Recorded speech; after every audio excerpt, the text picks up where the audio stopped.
Guys, welcome back. It is Racerx, and today I want to make a just a little video about being a car YouTuber. A lot of people have a question about what it's like to be a car YouTuber, success factors, how you make money doing it. Lots of questions about being a car YouTuber. I've been doing it now for about 16 months. So I want to kind of share my journey with you a little bit, what I've learned so far, and maybe just provide a little bit better insight as to what it's really like to be someone with a car YouTube channel. So anyway, guys, hopefully you enjoy that. Also, if you are new to the channel, make sure you hit the subscribe button down here in the corner. And we are off. We got the 1,000 horsepower helmet.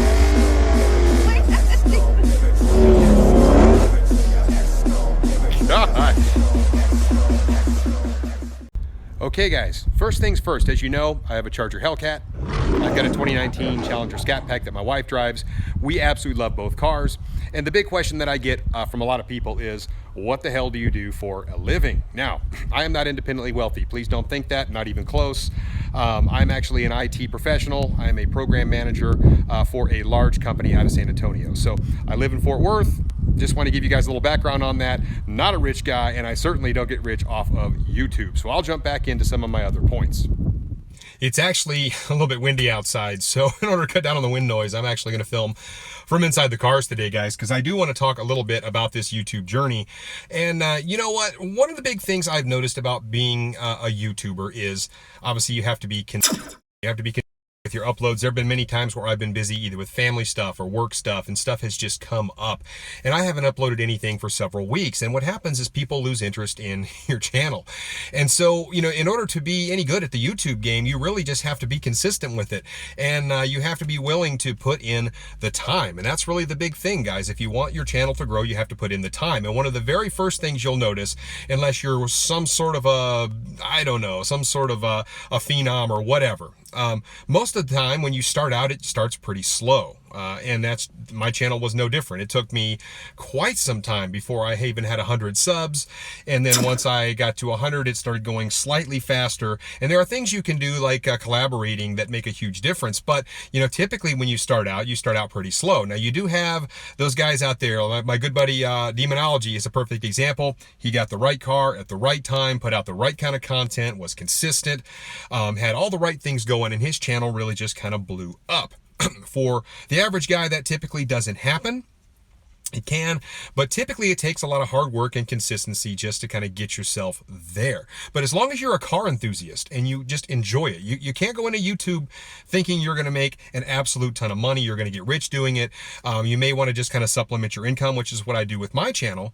But you know what? You just have to enjoy doing it. You have to enjoy cars, and you have to enjoy the process of making these YouTube videos, the editing and the learning and the collaborating. And that is really the key success factor that you have to be cognizant of before you really start on your YouTube journey.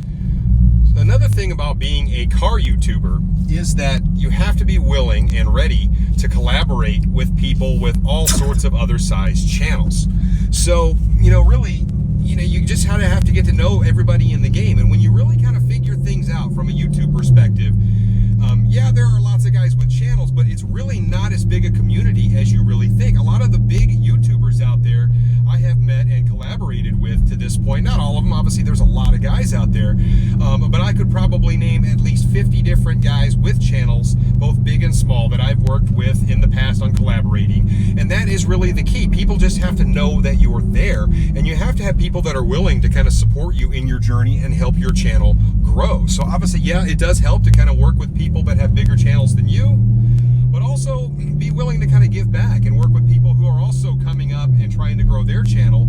And everything kind of works out well that way, because you know what, every subscriber that you pick up, every view that you get is one more view that you maybe would not have gotten had you not collaborated with somebody with, you know, a different channel. And all it takes is just one person, you know, to kind of spread the word about your channel, somebody that really likes your content, and that can make a world of difference in your growth. So you just have to be appreciative of other guys in the channels and what they're doing.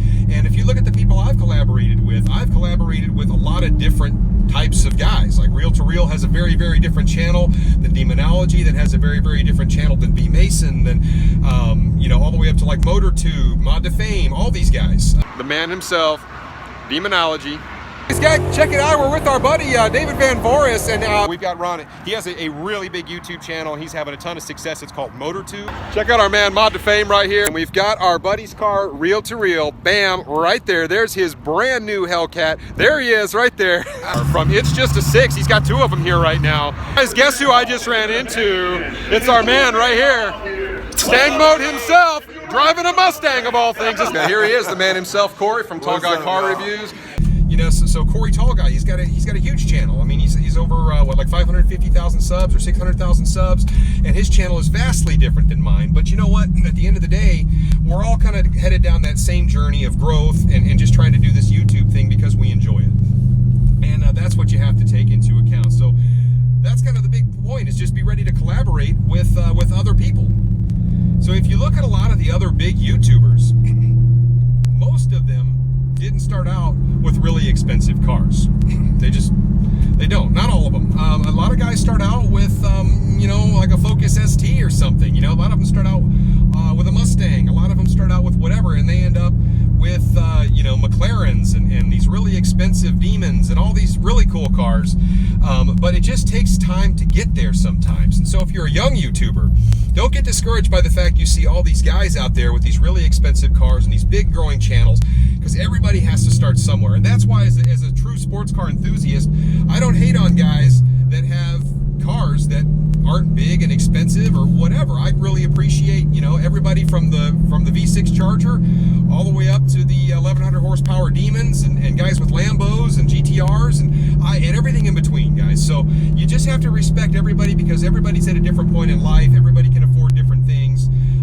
And you know, that's what I want my channel to be. I want people to tune into my channel because they just appreciate the content. I try and be impartial, and I really do like, regardless of the badge on the hood, I really do like just about all makes and models when it comes to sports cars and being a driving enthusiast. I really do enjoy that collaboration, and that's one of the coolest parts about YouTube, guys, is being able to collaborate with people that, you know, stop you at a gas station. You're Racerx, and I think that is so cool. And when you go out to the track, people want to race you and they know you, and I can't tell you how cool that is as somebody that just enjoys doing this all the time. I mean, my wife loves it, I love it, and I just, you know, I want to continue to do this for a while. So the big question, how much money can you make doing YouTube? I know a lot of people want to know that. Now, here's the thing. It varies, right? There are a lot of factors that kind of go into this. You've got anything from, you know, how much you upload, really how many views, how much you collaborate, who you collaborate with. There's all these different factors. But what I have found in terms of the numbers, the true numbers, for every million views that you get, you're going to make about $7 grand. And you may have heard some other YouTubers talk about that same kind of figure, and now that's on a vast average, because YouTube will pay you based on the number of views and people that watch your ads and things like that. So a lot of it has to do with how many ads you put in your videos. I try not to load my videos with too many ads because I want you guys to enjoy watching them. But also I want to put a few in there just because that's how you make your money on YouTube. So, you know, there's kind of a happy medium there. So don't be one of those guys that just overloads your videos with ads, because they're just unpleasant to watch. And I want you guys to enjoy watching my stuff. At the end of the day, you know, if you get, say, 4,000 to 5,000 views every day, you know, that's a pretty decent little spot to be. I mean, you're gonna, you know, obviously when your channel grows and you get bigger and bigger, the more subs you get, typically the more views you're gonna get, but not always. But at the end of the day, you're probably gonna make somewhere around, I don't know, $800 to $1,000 a month if you can average somewhere around 5,000 views a day. Maybe a little more than that. It just depends on how much the ads are paying out sometimes as well. So I'm giving you guys rough averages. So that's my rule of thumb there, guys. If you can get about 5,000 views on your channel per day, I think you're probably going to make anywhere between $800 and $1,000 a month. And then, of course, if you can, during the Christmas time, during Christmas season, you're probably going to make a little more. In early January, you're probably going to make less. So it really just depends on what the ads are paying out. So I am giving you guys kind of my best estimate there. So hopefully that helps you guys understand. So when you're new and you're getting 1,000 views, you know, maybe you can make, I don't know, maybe you can make a couple $100 a month if you're lucky. And that's a good place to start as well. So you got to start somewhere. I do also want to mention that YouTube has some rules. They have rules about using different songs in your content. They can actually demonetize you, meaning that you can't make any money from your videos if you don't follow the guidelines. And until you get 1,000 subs on YouTube, you can't make any money. You're not considered monetized until you have 1,000 subs and you apply for monetization, which takes a little bit of time for most people. So you know what, guys, just be patient with the process. Do the content that you like. You know, don't necessarily try to fit the mold of somebody else. It doesn't always work that way. So just be original. Be somebody who people can relate to. Don't be a toolbox. I hate to say that, but you know what, guys? It kind of goes without saying, but be somebody that's likable. I mean, I try and be likable for you guys. Maybe not everybody likes me, but at the same time, I try and be fairly agreeable, and I try and be impartial with these videos, guys, so that you can get an appreciation for kind of the racing and the car knowledge. And I try and have a pretty well-rounded channel. Even though I do have a lot of Mopar stuff, I try and focus on some different things as well.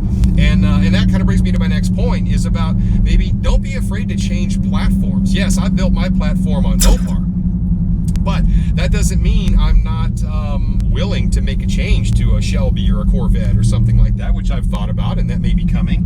But you know what, guys, if you really appreciate sports cars and you're a true enthusiast, then you know what, my content will still be good for you guys. Jumping over to the next platform, and then you bring in a whole new subset of people that are attracted to that type of car. And that's how you see these huge channels like Street Speed and Guitarmageddon and Vehicle Virgins. And I mean, these guys have moved platforms quite a bit, and they have some pretty darn cool cars because of it. And they just have grown organically through that movement, and that's part of the key. So one other little tip I will tell you: if you don't make your videos 10 minutes long, you cannot add any additional ads into your video. The YouTube group just won't let you do it. So typically you want your videos to be about 10 minutes or longer. However, if you make your videos too long, people oftentimes will lose interest, and that can make your viewership kind of go down some. So there's kind of a happy medium. All of us YouTubers kind of know the pain of trying to find the right length video, how much to put in the video, and kind of the type of videos that people like to see. So we're always juggling that. So that's just part of being a YouTuber. And one other thing I want to mention too, it is important that you stay interactive with your sub base, especially the people that supported you in the very beginning. I try really hard to do lives when I can. I don't do as many as some people, but certainly it helps you just develop a rapport with your subscribers and the people that are your biggest supporters. And I honestly probably need to do a better job of going live more often with my subscribers, because it is a great opportunity for people to ask you questions, for you to be interactive with the group that supports you the most, and to just kind of continue to gain that following. So definitely, when you can, go live, even if you're just sitting in your living room, or whether you're at the racetrack, whether you're your car's on the dyno, whatever you're doing, don't be afraid to go live and share some of that, because people want to know kind of what you're doing, and they want to stay connected with you. So what are the things that can make having a YouTube channel kind of difficult? Well, some of the things you can't necessarily control. Obviously, it's not like having a sewing channel, guys. So you have to be able to get out there and kind of show your car. You have to be able to just work on your car. You have to have knowledge about the cars that you're talking about. And so if it's raining outside, yeah, I mean, you're not going to be able to make a lot of content when it's raining. It's pretty tough to do unless you're inside, or maybe you're working on your car, doing mods, whatever. So that can be a big challenge. If you get a week's worth of rain, it's hard to get any content. For you guys in the Northeast and the Northwest, when you get snow in the wintertime, I mean, it's tough to make content when the weather's bad. So yeah, that can be a limiting factor. Also, if your car breaks, that can be tough. So certainly, the weather, there are lots of things being a car YouTuber that you can't necessarily account for. So one of the big things you can do for yourself is try and get as many videos. Like if you go to the track, one of the things that I try and do is I try and get 2, 3, 4 videos at a time if I can do it. And it's not always easy to do, and that's another thing. Sometimes you go to race and it's either not a good race, or your camera malfunctions. I've had all that kind of stuff happen, and the guy in front of you oils down the track, so you only get a few runs in. It always seems to happen that way, guys. So you just have to be willing to be patient with the process, get as much content as you can, and make good quality videos and content for people, and just try and be smart about the way that you do it. And when I first started out, I didn't think of it that way. I'm gonna go get one video at the track if I get lucky, and And sometimes that wouldn't even happen. And now as I've kind of come along this journey a little further, I've learned, get as much content as you can, find any cool car that you can to race, and then film several intros, film several outros, and then at the end of the day, you might end up with a couple really cool videos that you can put out there, and that might cover you for, say, a week or even longer while you're waiting for the weather to improve or whatever it may be when you have time. Sometimes you've got work, sometimes you've got just family, you know, as we talked about before. It's you don't always have time to film because most of us don't do this for a living. So just to summarize, you know what, if you're interested in starting a YouTube channel, or you already have a YouTube channel started, and you're kind of walking along that YouTube journey and you're getting a little bit frustrated, or you're not seeing the kind of growth that you feel like you should be getting, you know what, guys, it's okay. First of all, everybody starts out slow, as I mentioned. It's not an easy thing. There are a lot of people doing it. Don't be afraid to move platforms, guys, and just kind of, sometimes you just kind of have to go with what your budget will afford. Don't expect to get rich doing YouTube. Do it because you enjoy it. You enjoy the collaboration and the racing and the learning, and you know what, it's a journey, and I'm still learning a lot. I learn a lot about YouTube every day, so I'm going to continue my journey, and hopefully this helps some of you along on yours. And you know what, guys, that's about it. So until next time, Racerx.